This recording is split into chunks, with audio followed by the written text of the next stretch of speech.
tiraillée en fait entre les enfants, vouloir s'en occuper, mais sa boîte, vouloir s'en occuper. Et on ne peut pas donner 100% de son temps aux deux. Et en fait, il faut réussir à équilibrer, à trouver son équilibre. Et l'équilibre, c'est pas le même pour tout le monde. Bienvenue dans le podcast Synomilia, l'Odyssée des freelances de Sales Odyssey. Aujourd'hui, on se retrouve pour l'épisode 7 de ce podcast avec l'interview de Mathilde Bermond, product designer UX UI, réalisée par Gaëlle Bouteau, cofondatrice de Sales Odyssey.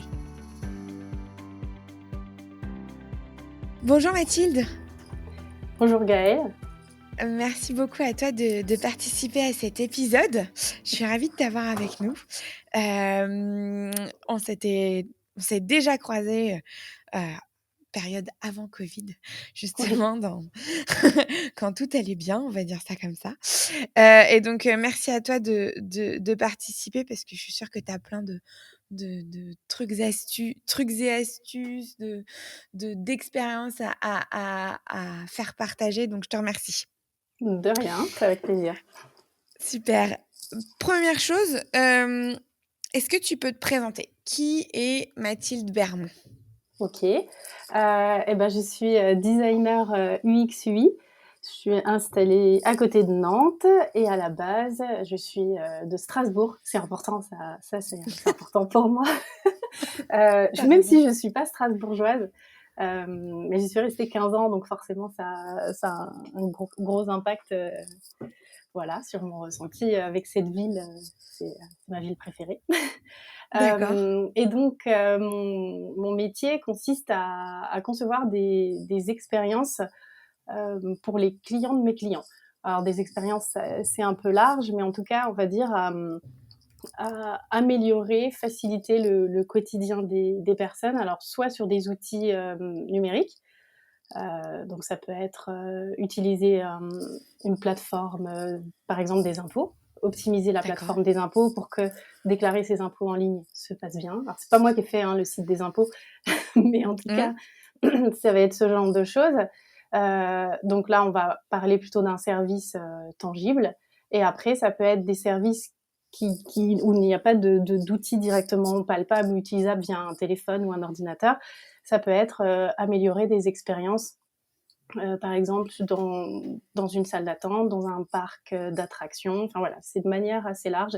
C'est travailler avec, mettre en avant les services et les produits de mes clients, et en tout cas que ça apporte de la valeur à leurs clients à eux, donc à leurs utilisateurs finaux. OK, ça fait combien de temps que tu es freelance? Alors moi, je suis freelance depuis bientôt 14 ans. Oui, donc maintenant, tu es une experte du freelancing. Une irréductible freelance, ouais. Irréductible, je vais t'appeler comme ça. Ouais. D'ailleurs, première question, pourquoi as-tu un jour envisagé, donc il y a 14 ans de ça, Ouais. de devenir freelance?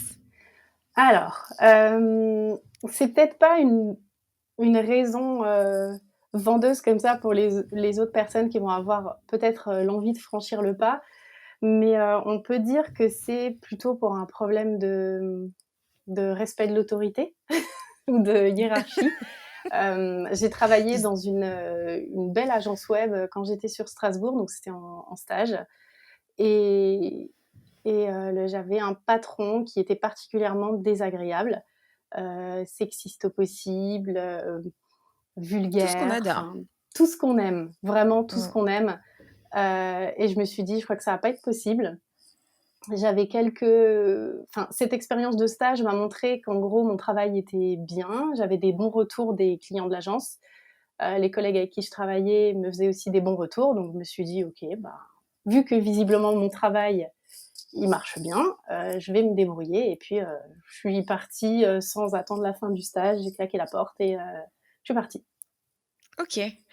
Et c'est vraiment ça a été l'élément déclencheur où tu t'es dit: «C'est bon», tu étais un peu dégoûtée dans un sens? Ouais, j'avais pas vraiment réfléchi avant, parce que j'avais créé mes statuts, enfin c'était pas des statuts, j'avais été immatriculer mon entreprise individuelle aux impôts 4 mois avant le stage, et ça c'était parce que j'avais des demandes de clients et je pouvais pas y répondre parce que j'avais pas le droit de facturer, donc j'ai voulu pouvoir me mettre en règle pour facturer. Du coup, j'avais ouvert l'entreprise, mais pas forcément avec l'idée d'être indépendante. J'avais même pas réfléchi à ou aller chercher du boulot une fois que j'aurai fini mes cours. Ça s'est vraiment fait, sur un coup de tête, on va dire. OK. Et c'est vraiment cette expérience, uniquement cette expérience, malheureuse, on va dire, de ce stage qui t'a permis de franchir le pas du freelancing ou il y a eu d'autres, il y a eu d'autres choses?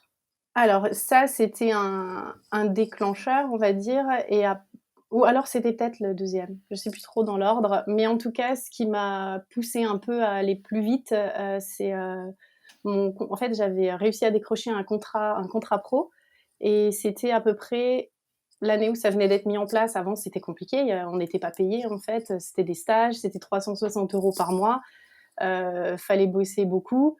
Il y avait pas de Mmh. congé, enfin, c'était pas très légal, c'est un peu bizarre. Ouais. Et donc j'ai réussi à décrocher un contrat pro. J'étais vraiment contente, ça me payait l'école, ça me payait un petit salaire. Je crois qu'on était à l'époque à 600 ou 700 € par mois, donc c'était quand même mieux que les 360. Et la Mmh. veille de la rentrée scolaire, la boîte est passée en liquidation et ils ont Mince. pris aucun étudiant et donc je me suis retrouvée sans contrat. Je suis allée à l'école, j'ai essayé de négocier, pour voir s'ils pouvaient attendre un mois pour que je puisse, retomber, sur mes pattes Retrouver une et entreprise, puis, ouais. et retrouver un contrat et puis, ils m'ont dit non.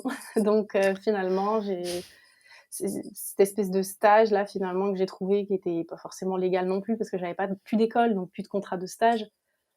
Mais bon, visiblement, on peut toujours, trouver des façons de contourner la loi, c'est ce que j'ai vu. Et donc j'ai pris ce normalement, techniquement, j'aurais dû être embauchée pour un emploi, mais finalement, ils m'ont fait un stage, et c'est, suite à ça, finalement, l'expérience, comme je disais, avec le patron pas terrible, que là, je me suis dit: «Bah, ça fait un peu beaucoup, on va Mmh. partir toute seule». Ouais, tu étais déjà un peu échaudée, quoi, Ouais, avant même presque de commencer la vie active. ouais, c'est ça. Et lorsque tu as envisagé ce projet de freelancing ouais, qui était là, qui était presque une évidence, quelles étaient les craintes que tu avais à ce moment-là, quand tu t'es lancée? Alors, la première crainte, c'était de comment je vais trouver des clients, clairement. Mmh. Quand j'étais étudiante, j'avais eu deux trois demandes, donc là, j'ai pas eu à les chercher, mais je me suis très vite, rendue compte. Et par contre, j'ai mis beaucoup de temps à le mettre en place, qu'il fallait chercher des clients tout le temps, même quand on avait du travail. Et ça, j'ai mis, je sais pas, j'ai dû attendre 4 ans avant de le mettre en place. Donc en fait, c'est comme des vagues, hein. Tu as des périodes où tu es débordée, après tu plus rien, sauf que tu attends d'avoir plus rien pour chercher des clients. C'est pas du tout C'est intelligent. Donc mmh. et en fait, il faut les chercher en même temps que tu as du boulot pour, en gros, avoir un flux, continu de clients qui arrivent, sachant que tous ceux que tu démarches sont pas ceux qui signent. Donc voilà. Et après, j'ai aussi encore découvert plus tard que les cycles de vente peuvent être assez longs. C'est pas quelqu'un que tu appelles, il vient pas signer dans la semaine, il peut signer dans 2 mois ou dans 3 mois. Donc c'était un peu ça qui m'inquiétait. L'aspect financier, je m'étais pas trop posé la question parce que comme j'étais étudiante, j'avais pas beaucoup d'argent et Mmh. j'avais l'habitude de vivre avec pas beaucoup d'argent. Donc du coup, je Ouais, m'inquiétais moins, mais j'avais quand même mon père qui me soutenait financièrement. Donc d'accord, OK. j'avais un peu moins de stress, mais disons que par mois, pour qu'on ait à peu près une idée, par mois, j'avais 600 € Ouais, pour OK. vivre. Donc ouais, c'est ce qui est pas énorme. Alors, en fait, d'avoir commencé le freelancing, directement, ouais, sans forcément trop d'expérience dans des boîtes, Mmh, avant et cetera, ça t'a permis d'avancer, sans trop te poser de questions justement par rapport à la sécurité financière, tout ce qu'on peut se poser, quand on est un peu plus âgé et dans un sens, ça t'a aussi, permis de te forger au fur et à mesure de ton expérience, te dire: «Bah, oui», comme tu disais: «J'aime pas, ouais, j'avais peur de prospecter, j'avais peur de trouver des clients, l'organisation, tout ça». Mais pour le coup, tu t'es vraiment fait les dents, on peut dire ça c'est comme ça. ça, c'est ça. Et c'est pour ça que, il y a alors maintenant ça doit faire, 8 ans, j'avais créé un premier blog. Je me suis dit et en fait, toutes les erreurs que j'ai faites, je peux pas laisser les autres les faire, c'est pas possible. Mmh. Parce que j'ai découvert tellement de choses et là les choses commencent à bouger au niveau aussi des assurances, des cotisations, de tout ce qui est indemnité maternité aussi. Ça, c'est hyper, c'est des trucs, je me suis cassé les dents dessus. Enfin, moi, mon premier enfant, j'ai rien eu. Pas d'arrêt, pas d'indemnité, rien. Donc, je sais que c'était tellement compliqué que même à la maternité, il y a une assistante sociale qui m'a dit, il faut absolument qu'on trouve une solution. Enfin, vous pouvez pas continuer à travailler à 100% ou alors gagner, ou avoir aucune indemnité. Elles ont fait des Ouais. pieds et des mains et tout ça pour finalement me dire, bah, en fait, il y a rien à faire, quoi. Vous aurez rien. Et donc Donc, et ça évolue. ça t'a jamais, posé enfin, tu jamais remis en question justement ton statut de freelance avec Si, toutes plusieurs ces fois. aventures? Franchement, ouais, je l'ai remis en question. Alors, quand est-ce que je l'ai remis en question? Je crois que je l'ai beaucoup remis en question quand j'ai eu mon deuxième enfant, parce que j'étais déjà passée par là avec le premier, sauf que c'était une première expérience, donc je découvrais en même temps. C'était compliqué. Après, j'ai beaucoup pris sur mon temps parce que je voulais être présente pour m'occuper de lui. Et puis, bah, j'ai voulu faire pareil avec le deuxième parce que quand on fait avec un et que ça se passe bien, Mmh. bah, on veut pas faire d'injustice. Donc, j'ai voulu Bien aussi sûr. beaucoup garder le deuxième. Euh, et remonter la boîte, forcément, ben, moi, j'ai remarqué et je me suis rendu compte que c'est seulement depuis début 2019, ou non, depuis 2020, c'est seulement depuis le début, bah, juste avant le Covid, que j'ai pratiquement 100% de mon temps pour ma boîte en 13 ans. Avant, j'étais à peu près entre 40 et 70% de temps à travailler pour ma boîte et relancer pour mon fils, retrouver du boulot, c'était compliqué. Je crois qu'il y avait eu un petit contexte compliqué, c'était en 2016 où il y avait un peu moins de boulot pour tout le monde et c'était pas une bonne année. Et finalement, j'ai voulu chercher un boulot à côté qui soit pas du tout dans mon domaine, n'importe quoi, hein, à McDo. Je suis même pas allée démarcher à McDo, je l'avais déjà fait étudiante, donc je suis allée à McDo. Bah, sauf qu'en fait, c'est hyper dur de trouver du boulot une fois que tu es déjà dans la vie active. Les gens Oui. pensent que tu vas pas rester, pensent que tu es surqualifié et au final, tu trouves pas. On m'a proposé des postes salariés de responsable com ou ce genre de choses, mais moi, je pouvais pas prendre un plein temps parce que j'avais un enfant à mi-temps. Mmh. Sauf que il y a pas de mi-temps dans les métiers qui sont de la com ou ce genre de choses. Il y a très peu de mi-temps, donc le trouver, c'est rare. Donc en fait, c'était le serpent qui se mord la queue à chaque fois. On me proposait du boulot, j'avais pas 100% de mon temps, je voulais des mi-temps et on voulait pas me prendre parce que j'étais surqualifiée. Voilà. Donc D'accord. ça m'a. Là, je me suis dit, ok, personne veut me donner de boulot, va falloir encore que je le trouve moi-même. Donc à ce moment-là, j'avais démarché des écoles en disant que je pouvais intervenir ponctuellement. Et à ce moment-là, j'ai décroché des cours au périscolaire. Donc, non, c'était les activités périscolaires en école. Donc, j'avais 3 écoles, donc 3 heures par semaine. Et ensuite, j'ai donné des cours en bachelor en école de. Bon, c'était l'école de coiffure, mais en communication, conception web. D'accord. Donc, j'étais contente d'avoir trouvé ça. Ouais, ça t'a permis de garder ton statut de freelance tout C'est ça, en faisant rentrer aussi, de l'argent, en plus. c'est ça. Puis, ayant, gardant ta vie de famille, pour Mm. pouvoir, t'occuper Ouais, des petits bouts, quoi. ouais, c'est ça. Bah, ouais, c'est quelque chose qu'il faut pas oublier, hein, quand on est une femme, une maman. Il y a aussi, toute cette partie perso, qu'il faut pas mettre de côté, loin de là. C'est Mm. intéressant parce qu'on n'a pas tu vois, on n'avait pas encore abordé dans nos podcasts Ouais, ouais, c'est cette compliqué. C'est problématique. compliqué parce que et je pense que ça va parler à beaucoup de freelance, qui sont parents. Alors pas que maman, parce que moi j'ai mes enfants, ils ont un papa qui est hyper investi, même s'il était salarié, donc moins dispo. Mais c'est compliqué parce qu'on est hyper, tiraillés en fait entre, les enfants, vouloir s'en occuper, mais sa boîte, vouloir s'en occuper et on peut pas donner 100% de son temps aux 2 et en fait, il faut réussir à équilibrer, à trouver son équilibre et l'équilibre, c'est pas le même pour tout le monde. Je sais que moi, par exemple, ma boîte, c'est énormément d'investissement. Moi, je suis une maman, qui est peut-être pas très présente. Mes enfants me fatiguent vite, ils me gonflent vite et je les aime vraiment beaucoup, hein, mais je suis pas la maman parfaite. Donc, ce que j'ai essayé de faire, et ça m'a pris du temps de trouver le bon rythme, c'est quand je suis avec eux, c'est pas souvent, mais en fait, c'est rester 100 de temps avec eux. Donc essayer de Oui. pas être perturbée par le téléphone, c'est encore dur. Essayer de rester concentrée. Quand ils me parlent, je réponds. Et voilà, ils commencent à connaître ce rythme-là aussi. Mais disons que sur une journée, je vais peut-être les voir, après ils sont à l'école, hein, mais je vais peut-être passer 10 de ma journée avec eux, mais essayer de faire que ces 10 de la journée soient qualitatifs pour tout le monde. Et Mmh. pas essayer de Ouais. faire du 50-50 à moitié mal fait. À un moment, j'ai fait ça, enfin moi ça me rendait dingue, hein. Je faisais Ouais, tout mal. tu compartimentes énormément maintenant et Mmh. tu vis les instants, que ça soit professionnel ou personnel, à 100 par contre? C'est ça. Si par exemple, je décide un mercredi après-midi, je travaille pas parce que j'ai envie de les emmener à la plage, c'est je ne travaille pas, je les emmène à la plage, c'est non Mmh. négociable. J'essaye et après ça demande de la rigueur aussi, hein, parce que tu as tendance à te dire: «Ah allez, c'est vrai qu'il y a un client qui a besoin d'une urgence et je pourrais quand même le prendre à 14h mercredi. Ouais, mais j'ai promis aux enfants qu'on les emmenait».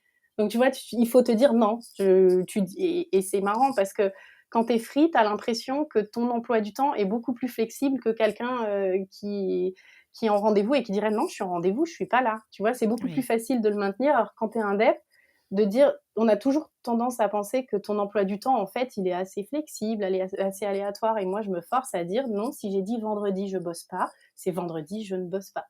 Et c'est dur, Mmh. hein, même, au bout de Ouais. 14 ans. Ouais, ça m'étonne absolument pas ce que tu dis. Je le comprends à 100.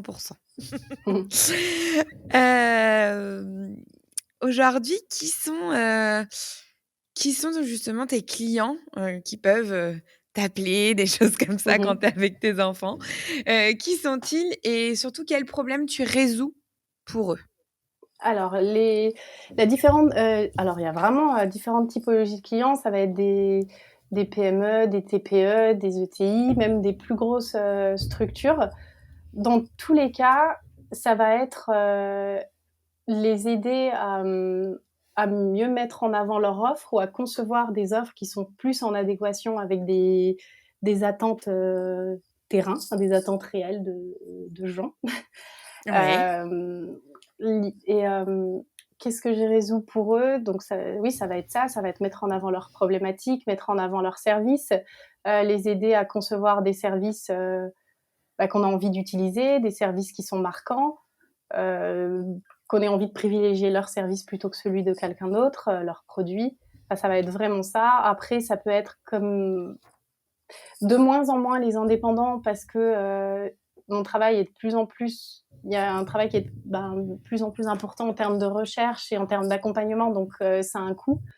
Hem et je me rends compte que progressivement, je me détache de ma cible, de ma première cible qui était à la base surtout des petites structures et mmh, maintenant l'idée, c'est de pouvoir accompagner des structures qui auraient, je sais pas, 10 minimum 10-15 salariés jusqu'à beaucoup plus, s'il faut. ouais, Parce que mon objectif, c'est d'arriver, de les accompagner, par exemple sur des ateliers, on va dire, en termes de design thinking, d'accord, en termes d'expérience utilisateur, travailler avec eux, faire des interviews de leurs utilisateurs, aller sur le terrain, faire des préconisations, des conseils, des audits, enfin voilà, toutes ces choses-là et travailler avec des structures qui ont les métiers sur place pour pouvoir mettre en place mes conseils.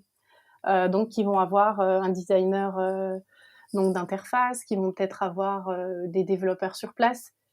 C'est à terme, c'est ça. Là, pour l'instant, j'ai un peu les 2. Moi aussi, je fais de la conception d'interface, donc ça va être des mmh, clients qui ont besoin de retravailler leur site, retravailler leur plateforme, leur appli. Donc c'est d'accord. assez vaste et assez large, ouais. Tu t'ennuies pas? Ah non, non, c'est pour ça que freelance, c'est bien parce que hem, j'ai remarqué qu'à un moment, quand un projet dure trop longtemps, ça me lasse. Donc je suis contente de pouvoir changer, assez souvent, de projet. Ouais, c'est riche. Mmh. Et du coup, comment as-tu fait pour trouver tes premiers clients? Donc, alors soit tu me parles de ceux d'il y a 14 ans, Ouais. si tu veux, c'est les tout premiers, mais si tu veux m'en parler d'autres, il y a pas de souci, c'est libre à toi. Ouais, il y a 14 ans, c'est un peu long et puis, je les ai surtout, en fait, c'est eux qui m'ont contactée, je crois. Donc, c'était surtout du bouche à oreille, relationnel, «Tiens, ma nièce fait ça, ma fille fait ça» et puis du coup, c'est surtout comme ça que j'ai commencé à avoir quelques clients. Hem Je peux peut-être te prendre l'exemple de quand je suis arrivée, en Loire-Atlantique parce que ça, c'était un exemple assez, en fait, j'ai eu l'impression de refaire, tout de 0, hein, donc Ouais, c'était ouais. compliqué. Tu pas le même Donc réseau, enfin, faut tout refaire, quoi. ah bah, moi, mon réseau, il avait, 12 ans sur Strasbourg, donc c'est un réseau que j'entretenais régulièrement.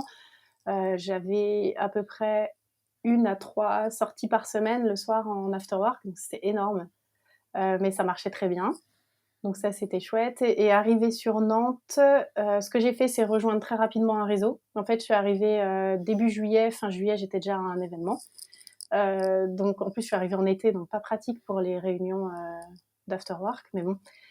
Donc c'était de rejoindre un réseau rapidement, prendre connaissance des différents réseaux sur place. Après, je me suis rendu compte qu'il y en avait beaucoup, c'est comme partout, tu sais pas où aller. Mmh. Il y a des cotisations dans tous, donc après tu peux pas payer partout.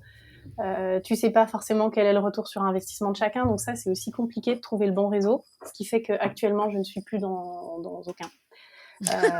Parce que c'est voilà, j'ai pas trouvé le bon encore, donc je préfère pas gâcher mon énergie Tu bien raison. et cette énergie je la mets ailleurs. Soit j'essaye de faire des petits événements à échelle très très locale, donc de mon village et alentour, où là c'est plus pour me satisfaire sur mon envie de rencontrer des gens, sachant qu'il y a à peu près 0% de chance que ce soit mes clients, parce qu'on Mmh. n'est pas du tout dans le même créneau et puis ils sont beaucoup d'indépendants, mais moi ça me permet de rencontrer du monde et ça c'est plus comment dire, mon tempérament. Mmh. Et après pour trouver les clients sur Nantes, j'ai fait un fichier de prospection D'accord. bien horrible. J'ai passé 2 mois à monter un fichier de prospection, Le janvier-février bon 2020. vieux tableur Excel. Ouais, avec, tous mes contacts, LinkedIn parce que, l'avantage sur 2019, et donc, là, c'est quand tu m'as demandé ce qui pourrait remettre en question, le fait d'être indépendante. En 2019, j'ai été salariée 6 mois, donc en arrivant 6 mois après être arrivée sur Nantes, parce que c'était trop dur de tout remonter de 0, de m'occuper des Mmh. enfants. Moi, j'ai fait une dépression, ça allait pas. Je me suis dit: «Je vais chercher du boulot», j'ai trouvé. J'ai rencontré pas mal de monde, ce qui m'a permis d'étoffer mon réseau déjà. Alors pas un énorme réseau, mais en tout cas un réseau de qualité et que j'ai pu commencer à faire jouer. Je leur ai dit à un moment, bon bah moi je me remets à mon compte parce que salarié ça va pas. Euh, Est-ce que tu as des conseils? Est-ce que tu as des gens à me recommander? Et en fait j'ai des gens très cool qui m'ont dit bah appelle un tel de ma part, un tel, voilà. Donc j'ai appelé quelques personnes. À partir de là, j'ai fait mon gros fichier Excel horrible. Mais vraiment 2 mois hein, à faire ça. En fait, j'ai utilisé LinkedIn, j'ai regardé les contacts directs, les indirects, j'ai fait des liens avec les boîtes dans la région, est-ce qu'elles m'intéressaient et tout. Et après, j'ai contacté en direct. D'accord. Euh, Ça, c'était donc début d'année dernière. J'ai commencé à avoir 1 ou 2 contacts sérieux seulement en septembre-octobre enfin là. Donc à peu près 8 mois après, on va dire. Donc ça prend Bon, du temps, hein. il y a eu la crise du covid, C'est les ça. confinements et Bah, c'est pour ça que cetera aussi. j'ai en fait, le problème, c'est que j'ai dû arrêter de prospecter direct. Enfin, moi, je trouvais hyper malvenu pendant, les 4-5 premiers mois de covid d'arriver en disant: «Eh, au fait, je peux vous accompagner ci, ça». Donc du coup, j'ai arrêté de prospecter un peu comme ça, en mode direct et puis, j'ai l'avantage d'avoir mon réseau strasbourgeois qui marchait toujours bien et c'est ce qui m'a permis d'avoir, je crois que je dois avoir 70 de mes clients de Strasbourg, toujours. D'accord. 10% à Paris et puis quelques-uns sur Nantes qui commencent à arriver là depuis octobre-novembre. Donc ça D'accord. c'est cool. Donc je suis contente. Ouais. J'en ai Félicitations. 2. Alors c'est pas énorme, j'en ai 2, mais j'ai 4-5 agences avec qui j'ai déjà discuté sérieusement. Donc en tout cas, je suis déjà dans leur mail direct. On a déjà échangé sur des missions, c'est déjà présenté, donc à voir. Après, c'est un travail à faire tout le temps. C'est pas parce que telle agence, j'ai échangé avec elle en septembre, qu'ils vont se souvenir de moi en janvier. Il faut que je leur rappelle que j'existe. Donc, Et tu continues du coup, alors, mon autre question, c'était les canaux que tu utilises pour développer ton portefeuille client, mais mmh, aussi la fidélisation. Là, tu viens de parler de ton fichier client, enfin mmh. fichier prospect. Est-ce que tu as mis en place début d'année dernière. Est-ce que tu continues à l'alimenter, à le faire vivre, à contacter les gens, ou tu t'es dit: «Non, je fais autrement pour développer mon portefeuille»? Alors, je l'ai un peu mis de côté parce que finalement, mine de rien, avec la crise sanitaire actuelle, il y a énormément d'entreprises qui se sont rendues compte qu'il allait falloir, avoir des outils qui fonctionnent, sur internet. Donc j'ai eu beaucoup, de travail par chance jusqu'à là Ouais. maintenant encore et je sais et tout le temps, une fois par mois, je me dis: «Faut que je reprenne mon fichier, faut que je reprenne mon fichier» et je le sais qu'il faut que je le reprenne. J'ai remis le nez un peu dedans, pour voir qui j'avais déjà contacté ou qui je pouvais relancer. Je l'ai pas remis à jour par contre. Par contre, j'ai des post-it à côté de moi où j'ai noté des agences avec qui j'ai échangé entre-temps, mais je sais qu'il faudra les rajouter dedans. D'accord. Donc pour l'instant, il est un peu de côté, mais je l'ai toujours. Mais je suis en train d'ajouter d'autres canaux, on va dire un peu ouais, de prospection que j'avais mis de côté au début, que j'avais pas envie. C'était plus un peu les agences de recrutement de freelance, enfin qui placent des freelances, dans Mmh. des ESN ou dans des autres, sociétés qui auraient besoin ponctuellement, d'intervention, UX/UI. Donc là, je suis en train de monter un fichier d'agences aussi, D'accord. de les contacter en direct et puis après sinon, ben, via LinkedIn où là, ça marche, relativement bien. Enfin, en Tu tout cas, moi, je suis assez répertorié satisfaite. sur des comètes, des choses comme ça justement ou pas du tout? Non, j'avais créé mon compte sur Malte. Je me suis bien appliquée, j'ai fait tout bien. J'ai embêté des clients pour avoir des recommandations. Je n'ai eu jamais un seul client sur Malte, Ouais. jamais. Donc j'avoue que j'essaye de pas me disperser. Moi, je suis assez du genre à, les agences de recrutement de freelance, déjà, je ne suis pas fan, parce que moi, ce que j'aime bien, c'est la relation commerciale directe avec mon client. Et mon Mmh. client, pour moi, c'est celui qui doit concevoir le produit. C'est pas l'intermédiaire. Et si je Ouais. travaille avec une agence de freelance, et ben mon client, ce sera l'agence de freelance. Et je suis pas très fan de ça. Donc, et puis pareil, il y a énormément d'outils en ligne. J'étais inscrite sur Crème de la Crème et pareil, ça donne rien. Enfin, j'ai pas. C'est quelque chose, j'ai pas trop envie. C'est un peu comme les BNI. Mmh. C'est des Ouais. choses où j'ai des a priori et pour l'instant, j'ai pas envie de passer, au-delà. Je comprends tout à fait et je comprends. Et pour ta fidélisation là, par contre, tu fais Mmh, comment? je suis gentille. Pour Mathilde est gentille. Non, bah, comment je fidélise, mes clients? Ben, je suis assez contente parce que mine de rien, bah, là, en avril dernier, j'ai 3 anciens clients qui m'ont recontactée. Donc des clients que j'avais accompagnés plus sur de la com à l'époque parce que j'ai un peu bifurqué dans mon métier. À la base, j'étais, web designer et je m'occupais d'aider mes clients, à se positionner dans leur communication, externe et donc j'avais aidé ces clients il y a plusieurs années et ils sont revenus en fait pour faire, leur site internet. Alors entre temps, comme je me suis repositionnée, que je me suis reformée, j'ai passé une licence de chef de projet. Enfin voilà, j'ai fait aussi des formations, courtes, mais qui me permettent de monter en compétences. Donc j'ai changé mes prix. Et donc quand je leur Mmh. ai dit le TJ, la différence entre mon taux journalier d'avant et le nouveau, ils ont été un peu, bah, ça leur a fait un peu peur parce que ce sont souvent des indépendants. Et puis finalement, ben, je me rendais pas compte que j'étais plutôt bonne commerciale. Je pensais Ouais. pas. Et je m'en suis rendu compte parce que bah, j'ai expliqué. En fait, je fais jamais de forcing. Je vais pas dire ouais, mais je suis meilleure que les autres. Enfin, je me remets beaucoup en question, donc j'irai pas dire que je suis la meilleure. Je suis convaincue que je suis pas mauvaise. Par contre, on est tous différents, on travaille tous différemment, donc je pense pas qu'on puisse dire qu'on est bon ou moins bon que quelqu'un d'autre. Voilà. Enfin, avec un même niveau d'expérience, on va dire, mais on n'a même pas les mêmes compétences, on n'a pas les mêmes Mmh. études, donc c'est assez complexe.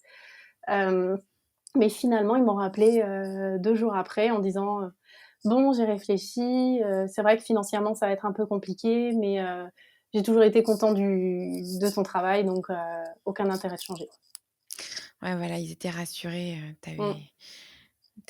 avais bien bossé, ils savaient, en fait, ils savaient avec qui ils allaient travailler et ça, c'est important.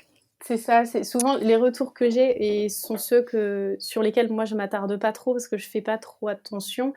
Je sais qu'on a souvent tendance à vouloir des retours sur, sur son travail, on va dire, oui, elle a fait une belle charte, de site, oui, elle a fait un bon travail, je sais pas, d'interview, tout ça, ce genre de choses. Mais par contre, les retours que je vais avoir souvent quand je demande des avis, c'est, «Ah bah Mathilde, a été très à l'écoute, elle a très bien Mmh. compris, elle est réactive, elle a su me réassurer, je me suis sentie en confiance» et c'est vrai qu'on n'a pas trop tendance à faire attention à ce genre de qualités, on peut dire. Enfin, moi, j'aurais pas tendance, si on me demande mes qualités, je sais que je vais souvent dire: «Oui, je suis réactive», mais je vais pas dire, «Je suis à l'écoute, je suis attentionnée», parce que j'ai pas l'impression de l'être, mais finalement mes clients me disent que si, donc Oui, ça fait c'est important aussi, d'avoir ces qualités-là pour le relationnel client et pour justement la fidélisation. mmh. Donc OK, autre question, qu'est-ce que tu trouves le plus difficile dans ton statut de freelance? Si tu Mmh. devais retenir qu'une chose. Ouais, l'administratif, ça me gonfle. Franchement, ça me gonfle. Tu apprends tous les jours. Tous les Ouais. jours, c'est quoi que tu fasses, c'est chiant, quoi que tu fasses. Donc Puis tu l'impression de perdre ton temps des fois. Tu te dis: «Mais mais pourquoi?» tellement et c'est fou, c'est que tout le monde passe par là, mais c'est jamais simple. Il y a pas un mode d'emploi simple et c'est compliqué quoi que tu fasses. Moi, j'ai été pendant 12 ans à la Maison des artistes. C'est le bordel. Ça va jamais. Enfin là, ça fait 2 ans que j'ai créé ma société, donc en société par action simplifiée. Mmh mh. Ça me coûte beaucoup plus cher parce qu'au lieu d'avoir, 25 de charges, j'en ai 57. C'est Ouais. énorme, c'est énorme.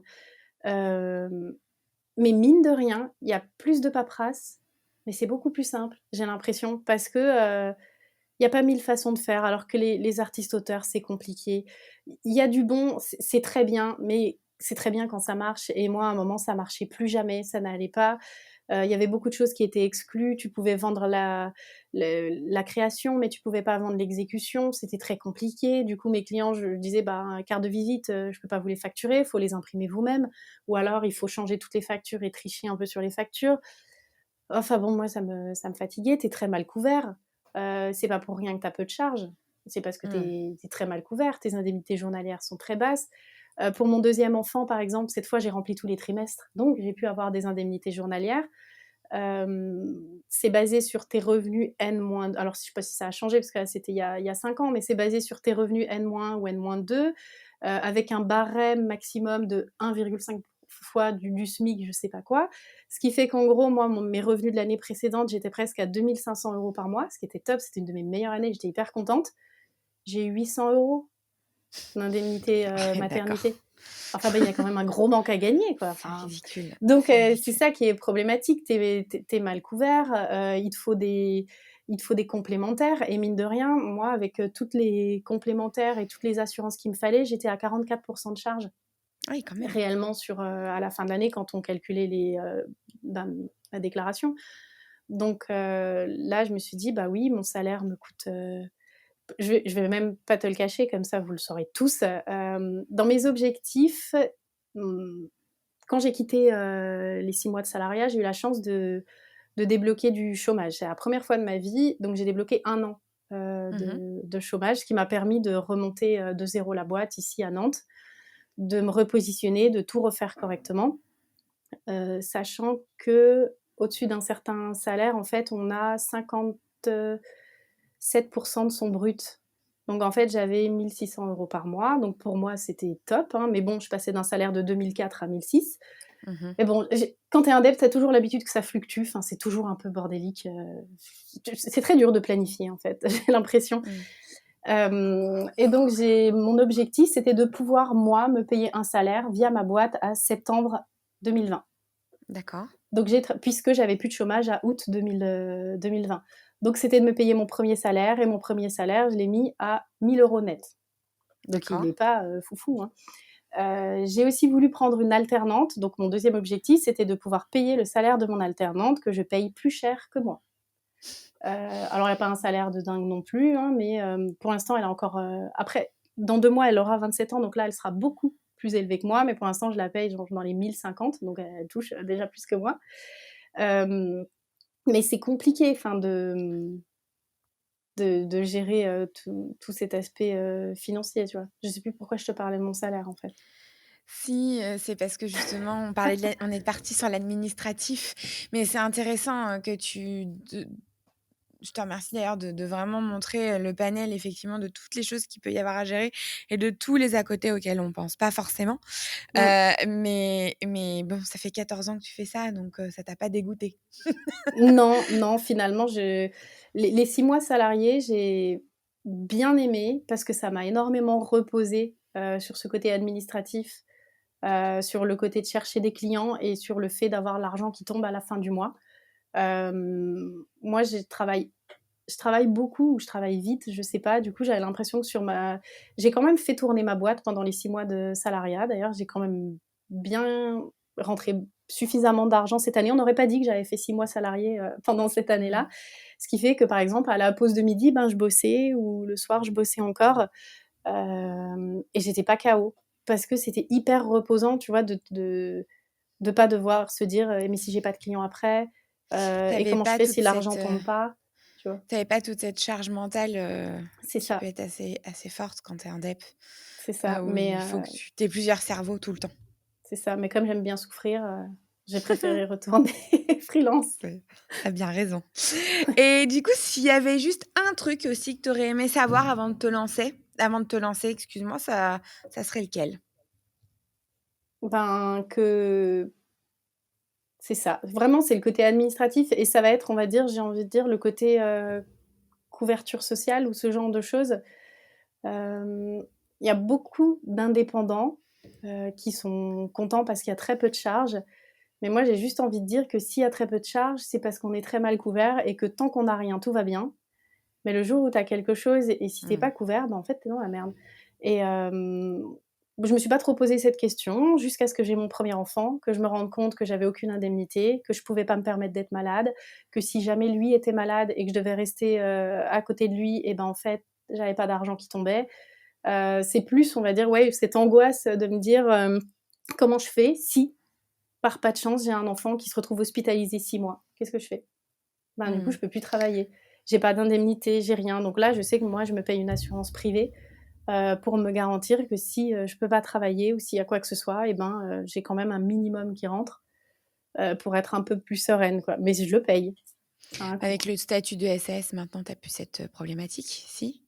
Alors si, parce que comme je me paye 1 000 €, je ne débloque pas d'indemnité journalière. Il faut être payé 1 700 € net, et comme mes 1 000 € de salaire me coûtent déjà 700 € en charge, donc tous les mois, en fait, pour me payer 1 000 €, il faut que je sorte 1 700 €. Si je devais être à 1 700 € net, alors je sais plus si c'est net ou brut, hein, tu vois? À force, c'est compliqué. Mmh. Du coup, il faudrait que je me paye au moins 2 400 tous les mois, mais comme j'ai mon alternante à payer, et que c'est quelque chose qui me stresse un peu. En fait, si elle écoute un jour, je veux à tout prix pouvoir la payer tous les mois. En fait, je veux pas mettre quelqu'un en complication. Mmh. Je veux pas que, par exemple, lui dire: «Je peux pas te payer». Enfin, voilà, donc je préférerais ne pas me payer plutôt que de ne pas la payer elle. Voilà, donc pour l'instant, j'ai une assurance pour, avoir des indemnités journalières que je paye à côté. OK, donc il faut vraiment, ouais, bien se renseigner en amont. Ça, je pense qu'on le dira jamais assez, hein, sur, les Mmh. différents, statuts, qui peuvent exister. Mmh. On a un peu on s'y perd au début, mais la différence entre micro-entreprise, effectivement, SASU, SAS, tout ça, ouais, moi, c'est pareil, hein, je suis comme toi, je te rejoins. Faut pouvoir bien même, se faire entourer au début, je pense, si Mmh. on souhaite pour y voir plus clair, hein. Aujourd'hui, il y a plein de il y a des super cabinets d'experts comptables Mmh. spécialisés justement là-dedans, dans l'accompagnement des freelances. C'est Il faut ça. pas hésiter à prendre les infos nécessaires, pour voir tous les avantages et les inconvénients des différents statuts en fonction, bah, de nos ch des choix de vie de chacun aussi. C'est ça, je pense que c'est important et il faut aussi, penser à réviser ça régulièrement Ouais. suivant, la situation familiale qui change. C'est important moi là, par exemple, je me reposais beaucoup sur la mutuelle, avec mon mari parce qu'il avait une mutuelle obligatoire au travail, mutuelle famille donc moi j'ai jamais eu à prendre ma propre mutuelle, par exemple, donc ça c'était Mmh. top, les enfants étaient couverts.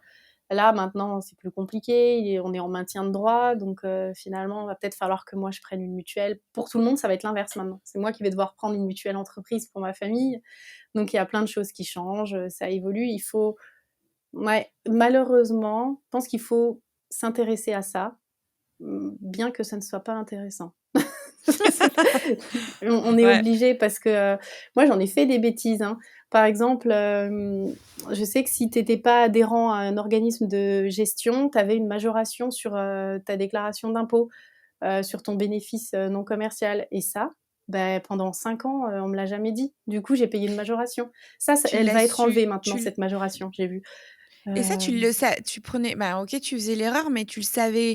Après, tu te retournais vers des organismes particuliers. Il y avait des qui a pu t'aider justement dans tous ces méandres Franchement, c'est administratifs? tout. Alors là, ce sera jamais l'administration, c'est des collègues, des groupes, sur les réseaux sociaux, des meet-up, ce genre de trucs. Vraiment, OK. Le l'administration, tu réseau, les quoi. appelles, ça va être, «Vous regardez le formulaire de la circulaire machin, c'est marqué dedans». «OK, merci». Mmh. Voilà, donc Ouais, c'est donc un toi, peu tu conseilles compliqué. vraiment d'utiliser son réseau et de pas hésiter à poser les questions aux gens aux autres free, aux autres indep, qui vivent la même chose, quoi.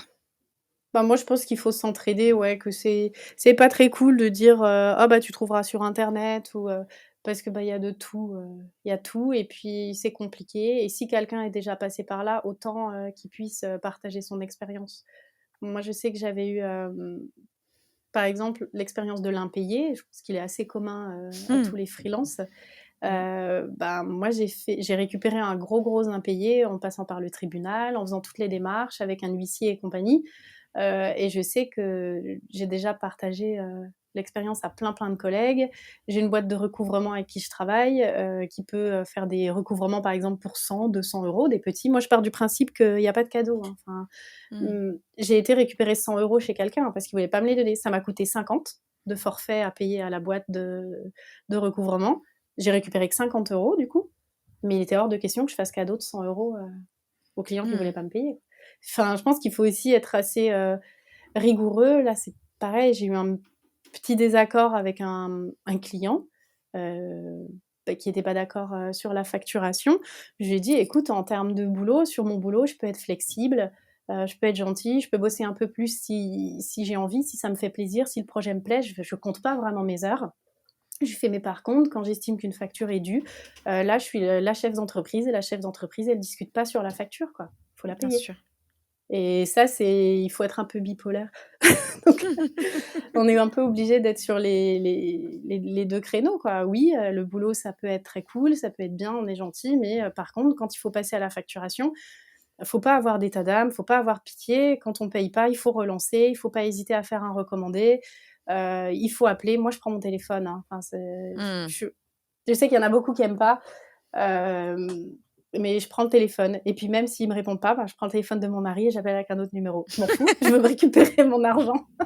Si j'ai bien travaillé enfin voilà, un travail est fait, c'est un contrat, ça engage les 2 personnes et il faut pas l'oublier, quoi.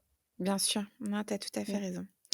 Tu as tout à fait raison. Dernière petite question, Mathilde, c'est, tout simple, où peut-on te contacter, pour que ce soit d'autres freelances justement, qui auraient Mmh mh. peut-être des questions suite à ça, à ton interview ou des prestataires, des prospects, peu importe, en fonction des gens qui nous écoutent, mais, est-ce qu'il vaut mieux te contacter par téléphone? Tu as un site internet? Enfin, dis-nous.